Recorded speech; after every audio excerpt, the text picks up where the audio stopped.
Hey, welcome to Shop Talk with Brandi and James. We talk about all things related to mental health and cross-cultural workers. Thanks for joining us, and welcome to Season 3. Here we go. We are excited today to have Amy Galloway here. Amy Galloway lives in Malaga, Spain, where she and her husband, Alex, have been for 14 years running the Sitwell Hub, which is a part of Novo. Amy makes special contributions to the team through her communication, gifting, and her heart for prayer. She coaches and trains in the discovery of calling, navigating major transitions in vocation, parenting, transitions, and women in leadership. Amy, it's great to have you here today. Well, thank you. Super fun to be here. Never been on a podcast before. Yay, we get to be your first. Yes. Yeah.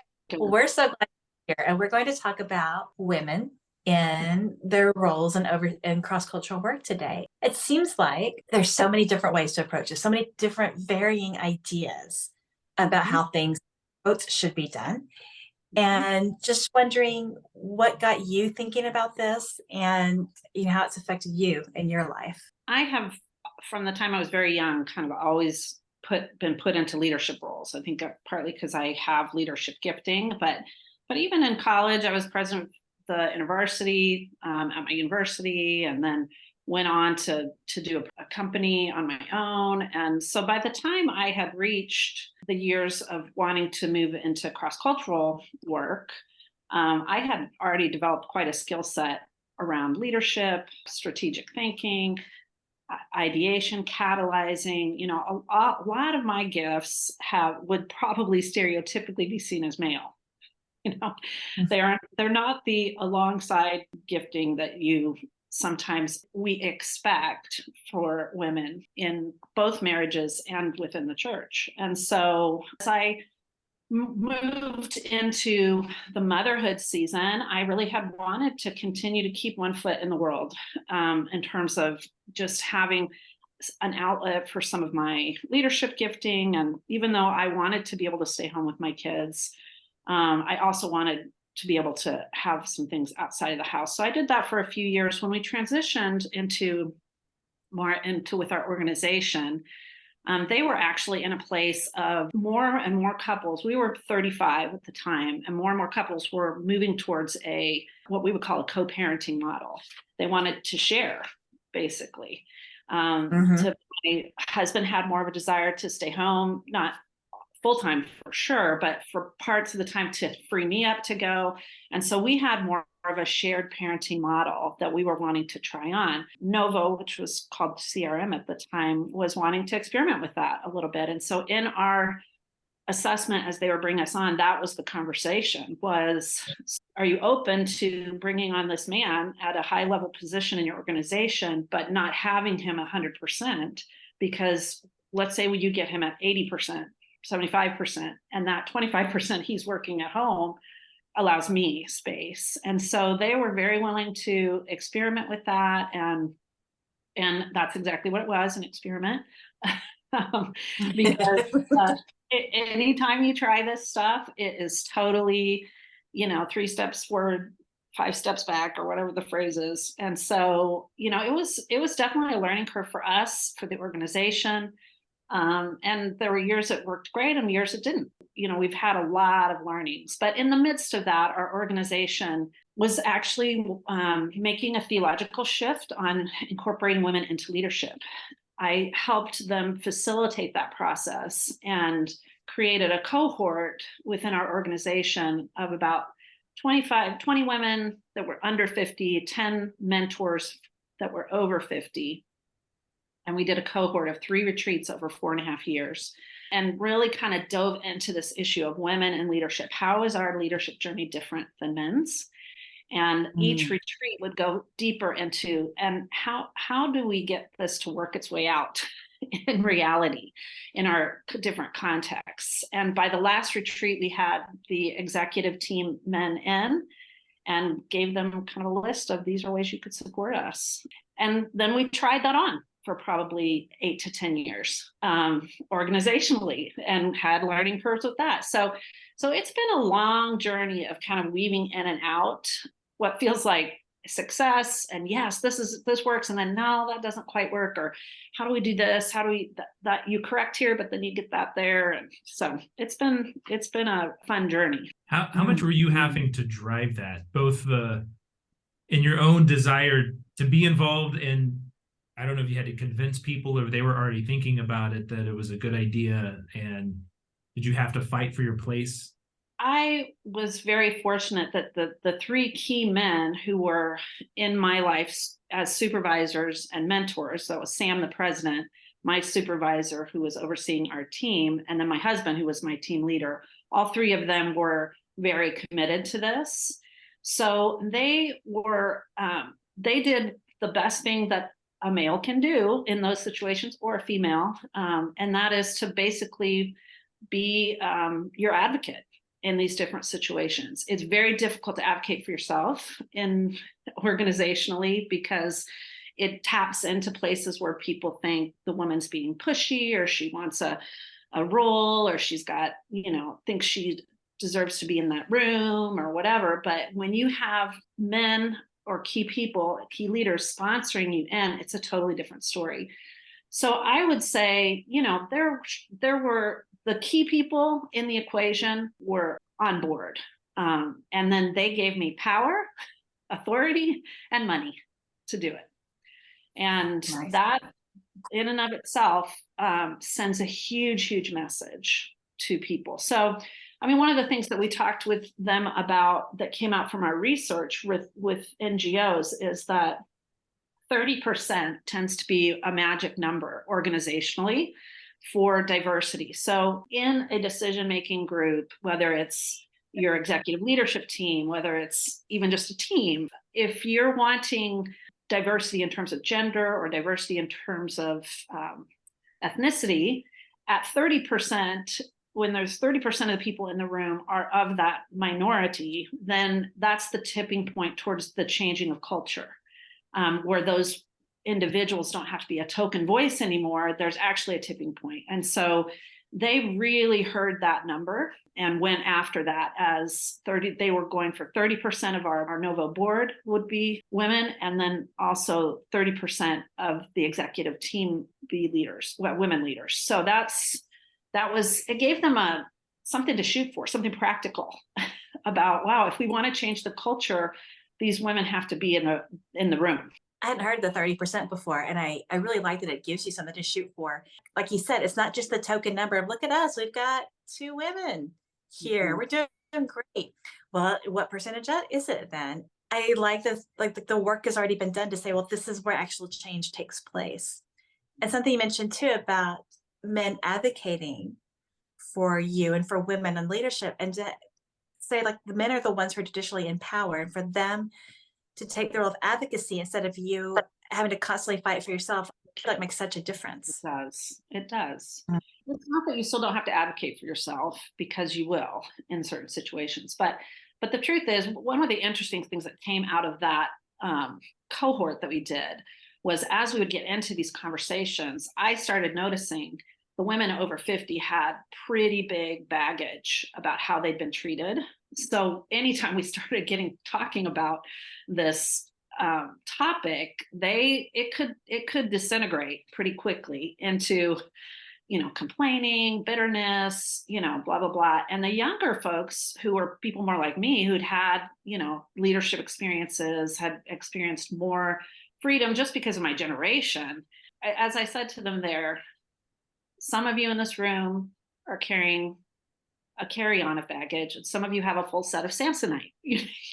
Like there's a difference in the baggage that you're carrying. And so one whole part of that was really working hard with these women on the places of forgiveness and places that they had really been wounded from their not being welcomed at different times, or being judged, or places they really did engage in a caustic way to try and get something through because they didn't know any other way to do it. So yeah, a big part of it was us dealing with our own stuff as well, because there's reasons sometimes you get written off if you come in with an edge and it starts to discredit your voice. And so we were having that happen, and had to make sure people were getting healing and dealing with their stuff. What was it like for you to have, kids at home? And it sounded like even with Alex, you're still more of your time was probably with the kids than was his. And what was that conversation like? And for the women that were going through your program, were they at different places in terms of their role and desiring to be mothers? And how do you balance the desire to be mothers with this opportunity and invitation into being a part of an organization and a ministry too? Yeah. I think that's one of the things looking back about the early motherhood years, how quickly we divide into camps. Whether it's how long you breastfeed or not, or whether you spank or not, or use timeout, or whether you give birth in the US or you give birth overseas.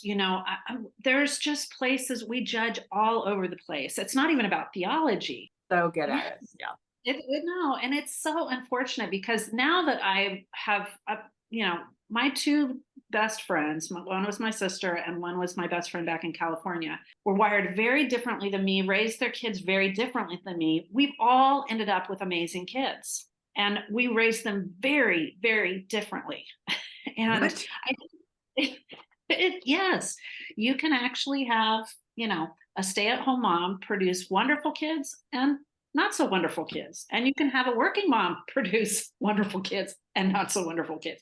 It's just, there is not a formula. We want there to be a formula and it's just not there. And so I think that was a big part of Women of Influence, which was the name of the cohort. There were women in that room who really were called to be at home with their kids. They didn't really want other leadership roles. It was everything they could do just to take care of everything on the home front. And then there were others in the room that did. So we had to grapple with the ways we judge each other as women, first of all, and to start to give each other freedom to make different decisions based on a lot of different things. Just a few of the things that you think about would be, what is your own personal capacity? Because there are certain moms that have super high capacity. Like they literally can raise 4 kids, homeschool, make their own bread, and then work a part-time job. Okay. I don't know how they do it, but they do. Yep. And then there's some people who may be dealing with health issues or have a very non-supportive spouse, and it is all they can do to just keep their kids clothed and fed.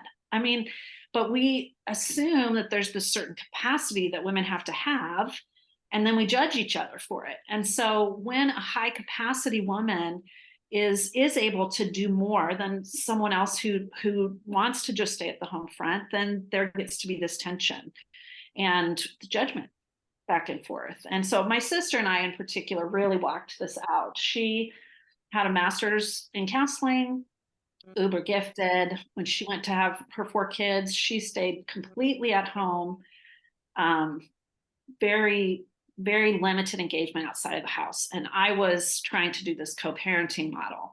And we had some rough years of hard conversations where she would be like, you're too busy, or you should be staying home, or that kid might be having behavioral issues because of this, if you were home more, or if there was more consistency, or, and then I would flip it and be on her about the fact that her mental health was at stake. If she did not get out of the house and have something separate from that little orbit of children, she truly could go insane. We were pushing and pushing back and forth. And over time, we were able to just be more kind to each other. As we watched our kids develop into beautiful adults, we realized, oh, okay, there's not a formula that you can really parent very differently and be following the lead of God's Spirit and raise amazing kids. Now, it doesn't mean that she didn't make mistakes. And there's things she would say now, I overmanaged my home and it did cripple my kids in some ways. And there's things I would say where one of my kids in particular felt overlooked at different times that was probably linked to my workload. So there's not a perfect way to walk it out. There's pros and cons. There's, make mistakes and beautiful things in both approaches. And one thing I'm hearing from you is that it would be really great for families to feel that permission and that grace to figure it out themselves. When Yes. there's a formula, who really does measure up to the formula? Or, maybe one family does and the rest of the other families feel like they're failing or they're resentful or things like that. Exactly. Exactly. I feel like with women in cross-cultural work, man, we do put the expectations on ourselves though. Whether it's with how our kids look, how the work looks, how we're learning language, how we're relating to locals, how our kids doing relating to locals. And there's so many layers of how we can interpret our success with interaction. And it's like a minefield. You just mentioned briefly calling, and I know that's one of your areas of specialty. How does a young woman or a young mother navigate that sense of calling towards one direction or the other? Yeah, so the best way, I mean, if we're just going to talk about mothering season, the best way that I would be able to frame this for you is, I think we think about calling always as this external thing that I'm doing outside of my home, or people I'm talking to or meeting with, or, sharing things with, whatever. And that is a part of calling. It's these places that what my gifts are, what I bring to the world. But there's also a calling to go inward as a Christian. And so we're always, this internal, external kingdom is a seesaw that happens back and forth in our lives, where there's seasons of more internal work and seasons of more external work. And it just so happens that for women, the motherhood season often aligns where you're pulled out of the external work and you're forced into a very small place with small people. And in that place, you're invited to get stripped of all these things that have been a part of your identity. And you feel like, I'm not contributing anything to the world. I'm not doing my calling anymore, because I've got to do all of this work. Now, the truth is, if we expand our understanding of what calling is, that yes, calling is about this external thing, but it's also about an internal kingdom and what God is taking there. And to kind of change our mentality towards that season of motherhood is a season of hiddenness where so much of you goes dormant. Now, it's not all women. My sister, literally on career day, which we had back in high school, she brought a baby doll and carried it around. She wanted to be a mom from the time she was young. And so this was her heart's desire. And she has a lot of gifts that align with that. Service gifts, the background gifting, the management gifts, all of those kind of things. All of my gifts did not align with the young years of motherhood. Strategic thinking, apart from figuring out how to get them to take a nap at the same time. Your strategy is super narrow, I think that hidden season, if we could start to frame it differently, that you have a call in this season, and it's inward. It's the releasing of things that actually aren't designed to be our core identity. It's a huge season of sacrifice that forms character in us in ways that will later be pulled into our external ministry life. That season, it just feels like nothing productive is happening. And in fact, it will be one of the most highly productive internal seasons of your life if you give into it and go where you need to go instead of just fighting it all the time and resenting it. Yes. Oh my goodness. I'm just nodding my head so vigorously right now with everything you're saying. My husband and I just got back from a trip to Central Asia where we used to live and work. And when we were there, I struggled with this thought of like, what did my life even look like here? Like, what did I even do? And I mentioned that to him one day because his work there is pretty intense, pretty stressful. I mentioned that to him one day. I was like, I didn't do anything here. And he's like, I could have done this if you hadn't supported me, which maybe he was just being nice. Who knows? But I think he was being genuine about it too. But it is that hidden work. And listening to you, I wanted to go back to that mom that I was and just say, just be here.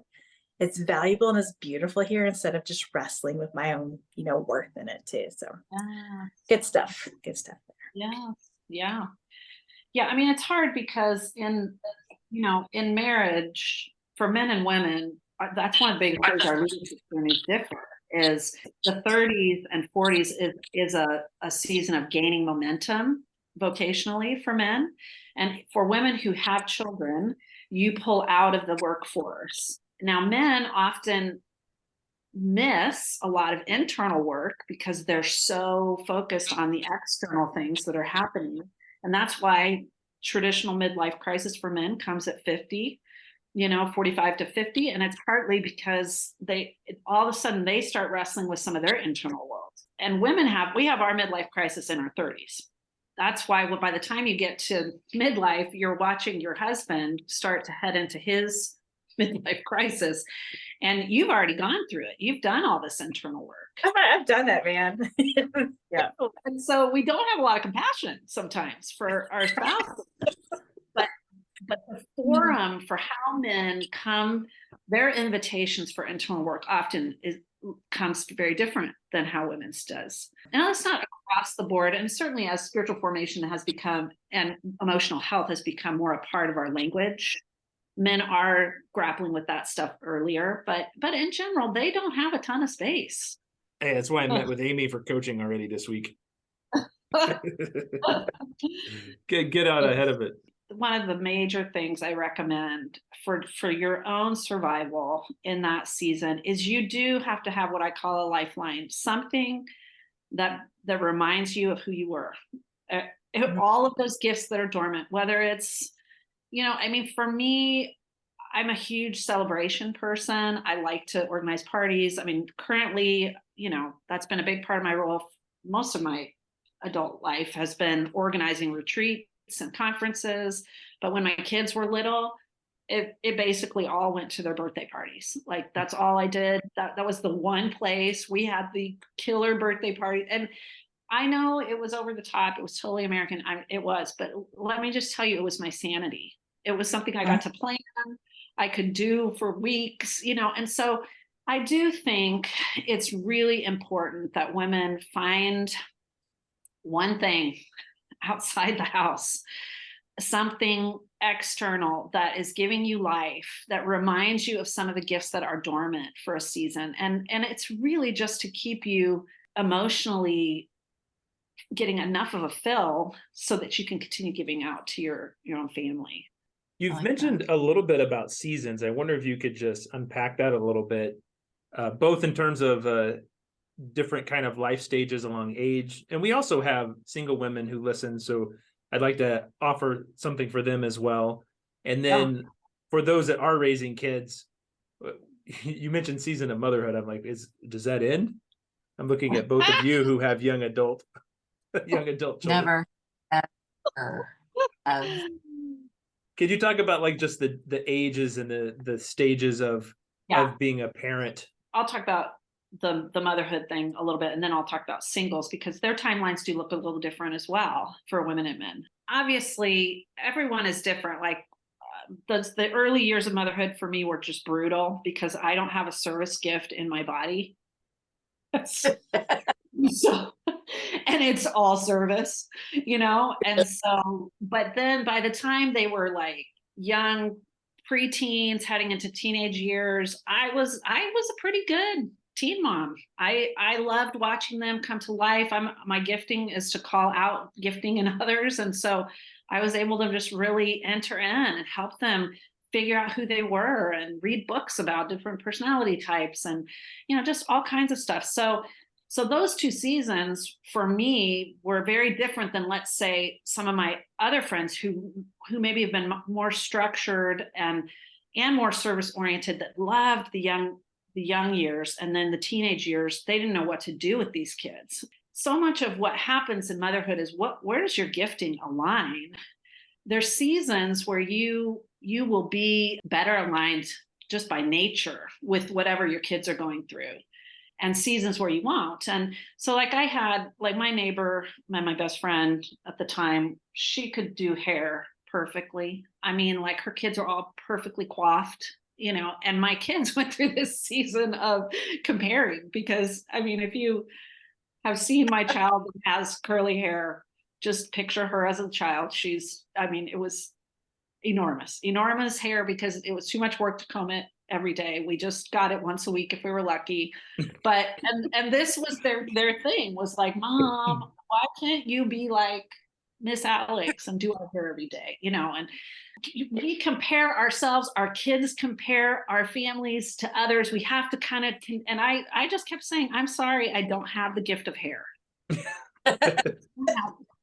So you have to be okay to say, like my friend Dorlicia, she hates all the creative birthday parties. And so she just freezes up, and so she just couldn't do it. And she was very open with her kids. I don't do the creative birthday party thing. I'm sorry, and I think some of it's just receiving those things about who we are and what we bring to the table and how that changes over the course of their lives. So a highly structured, pretty highly directive parent style will probably struggle as they get to young adulthood, because there's a transition happening there where you're trying to empower them to make their own decisions. And it's hard to get your hands out of it, So does parenting ever end? Of course not. But there are certainly seasons that are more intense. For me, high school season was very, very intense. I actually pulled back from ministry more in the high school years than I did in the toddler years. My kids were more needy in that stage.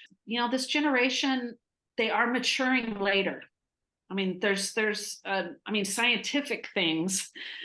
Research is saying things like 25 is the new 18. So what that means is some of the developmental milestones I hit as a Gen Xer at 18, my kids are maybe not going to hit till mid-20s. That's actually not far off from what I'm seeing. And I think it's particularly even more so with TCKs, personally. Because there's you're tighter knit to your family of origin, that you're staying connected much longer to your family into your 20s. And so it still is a big part of my life currently, more episodic, depending on who's in crisis and who's not. And currently we're in a very stable place, but that could change tomorrow. So yeah, I think that's what I would say about the whole motherhood thing. But it's not, the thing about women's timelines is it's not just the motherhood years, because as soon as you get that one done, give it another anywhere from 5 to 15 years, and then you're caring for aging parents. It's the caretaking roles that pull women in and out so much more than men. So, and that's just a reality. And that aging parents affects singles and women with children. So yeah, in terms of singles, the couple of the differences, one, you'll see right away, in your 20s, as people are starting to look for life mates, and then heading into their 30s, if you haven't found a life mate, then often women kind of go into a holding pattern, like where they're just like, oh, I don't know if I want to move overseas, because what if then that cuts me off from any potentials, and should I do this? So much more than men. Like, men are not necessarily making their vocational decisions through this grid about, will I marry or not? Can I just say, like, the percentage of single male cross-cultural workers to single female cross-cultural workers, like, it's legit that the women are thinking about it more than the men are. It is. It's a reality. Right. But this weird kind of holding pattern happens where you're not sure, can I really start my life? Like, do I really fully commit to that role, or to head towards this direction? What if ... So that weird limbo ends up being a hard space for single women. Women tend to have their midlife crises in their 30s. For many women, it's connected to motherhood. For many other women, it's connected to singlehood. Not all, but often there is that wrestling, particularly in your 30s, of, is this what I want? Do I want to have kids? What if I don't meet someone? Do I need to move back to the States to find a bigger pool? There's so many issues that, one of the interesting things of research, when you look at how young boys dream and how young girls dream, is that girls tend to dream through relationships. Men tend to dream towards like goal orientation. Like, I want to do this and become this, or I want to climb that mountain or whatever. Women, we do have mountains, but it's all done in the context of relationships. And it's done with a background of relationships that really impacts every decision point for us along the way. So that's why, I mean, we were talking about boundaries in a team meeting recently, and one of the guys said, I don't understand why you don't just say no. Just say no. and Was it James? Was it no, James? it was not James. Good guess. And I sat there and I didn't say it because it wasn't my place to say it at that moment, but I was thinking that's because as a woman, you run through 15 relational ramifications of that no. It's not just a yes or no. It's, what does this mean for me, for my kids, for my spouse, for my team, for my neighbor, and so there's so much of our decision making goes through relational grid that men don't have at the same, now not all men, but men don't carry it at the same level that women do in general. So at any rate, singles, that's a huge issue. Now, interestingly, single women, I do watch them around mid 40s to 50, which is the midlife season. They hit that same season, even without kids. You hit some of the same restlessness, the same kind of reflecting over your life, looking at your choices to make the right decision, blah, blah, blah. They have, and women do that too. So, but it's for women with children, it tends to be linked to the timeline of your family. Whereas with a single woman, they don't have some of those external cues necessarily, like an empty nest, but it's weird. That season, midlife hits and it starts cranking all these things out. And so we're often seeing women between 45 and 55, single women will also do a significant reflection, realignment. What have I learned about myself? Where am I going for this next season? Just like women who are re-entering the workforce after having had kids. That makes sense? Yeah. Yep, it does. Yes. Yeah. We have a lot of single women who wind up in really difficult locations. Mm-hmm.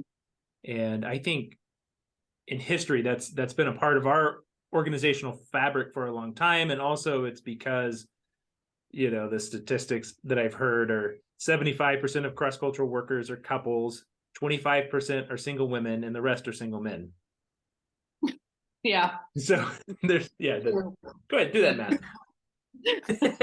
So I think that they're highly flexible. They pursue calling. They're willing to go to places that we can't put families, and there's not, for whatever reason, perhaps single men who are as available or willing to pursue their calling. Any thoughts on them? And I know there's often a struggle around 40 of, do I stay in this difficult location? Do I go back? Do I increase my percentages for a mate? Am I called to be single? And then I think for a lot, there's now leadership opportunities because they have this really amazing experience in difficult places. And any thoughts on that kind of period? Yeah. Yeah, I mean, a couple things. I mean, one is, obviously our single women are one of the biggest part of our arsenal. Yeah.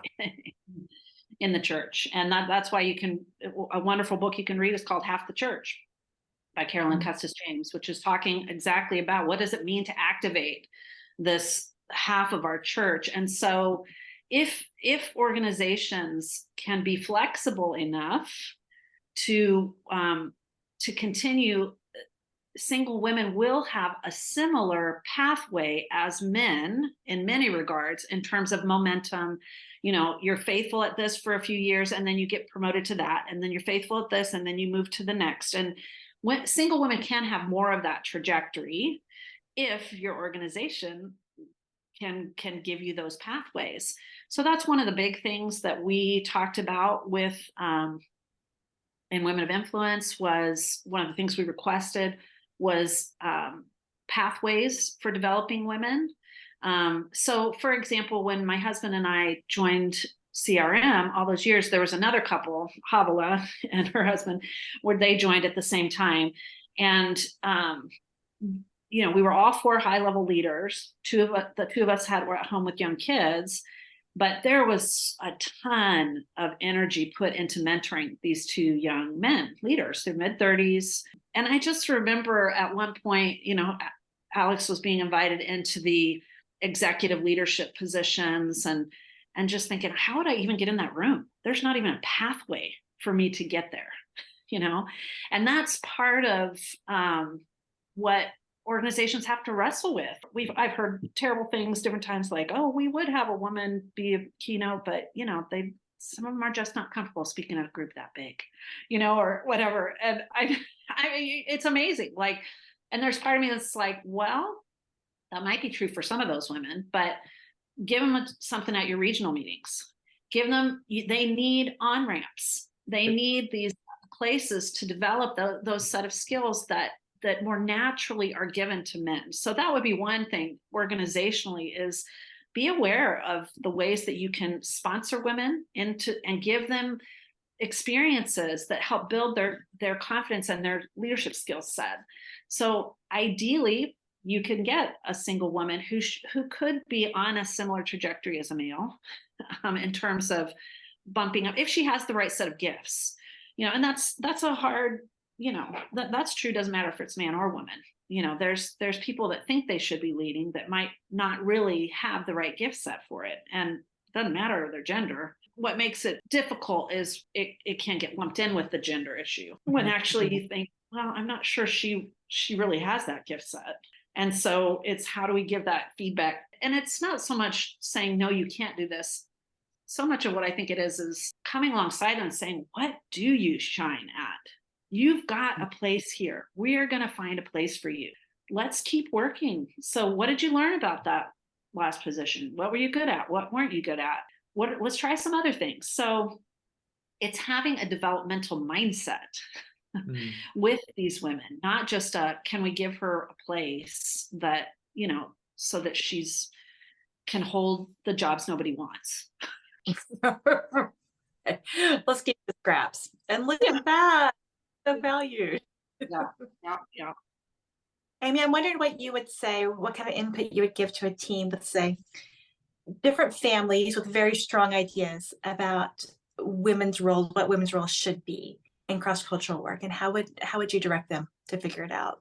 Yeah, I mean, I would say when our organization rolled this out, there were only a couple people that were basically said, if you put a woman leader over me, I'm out. But we were talking with another agency not too long ago that, they're really trying to implement that, and they're having a lot of their staff leave over this issue theologically. I guess my best way to think about this organizationally, when I first landed in our organization, the Lord gave me the verse that said, I've sent you to harvest a field you did not sow. And I landed at a moment when the ship was turning. There was a slew of women that came before me who had been tilling hard ground for a long, long time. And our organization was ready in that moment to turn that way. So whether you stay in an organization or an environment where you don't have the space to grow into your gift set or not, there is not a formula. I know women who have been called to stay in very conservative organizations when that is just really not their bent nor their spouses, and vice versa. So it's I don't know. There's times I will lean in with women and say, are you called to be a groundbreaker? Is that what you're called to do? You may be the one tilling really hard ground organizationally. God has made some of us for that. And then there's others that God releases and says, no, actually, I want you to be used in this different way. So that's the organizational lens. When it comes to working it out side by side on a team, I have my two admonitions. One is there is something very powerful in women receiving an injustice and leaning into the humility of even submitting to something that they disagree with. And I'm not talking about submitting to something that's amoral. I'm talking about style differences. I'm talking about even theological differences. And there's huge formation that happens in that season of, I will choose to honor you, even though you're not honoring me. And I am going to, there's a lot for women in that God does. It's actually just, it's a formation season, it's like a season of training. And we actually, almost everyone in their 20s through mid 30s are given the invitation to submit to someone you disagree with. It's a classic young adult invitation, and doesn't matter men or women. And it's actually a pretty big indicator, actually, of some things about leadership and fellowship and humility and leaning into these places of, and sometimes it's that we're seeing this happen on the field. You get a young leader who's uber gifted, who's put under a burnout older leader who, doesn't have the right gift set. And now he or she has to submit to this leader that he's even maybe more gifted than that leader. That's a hard one. And it's a test. It's a test. So there's some things about that. Now, whether you choose to stay in that for a decade or two is a totally different thing. Okay. Because God does sometimes lead us out of those situations and starts to say, no, that is not where I'm not going to call you to do that anymore. Now, from the men's perspective, even if you just take this 30% rule, let's say you don't believe women should be leading men, can you still have women in the room for your key decision making, whether they have a role or not? Like, what are ways that, so you can't theologically go there, how can you still honor her voice?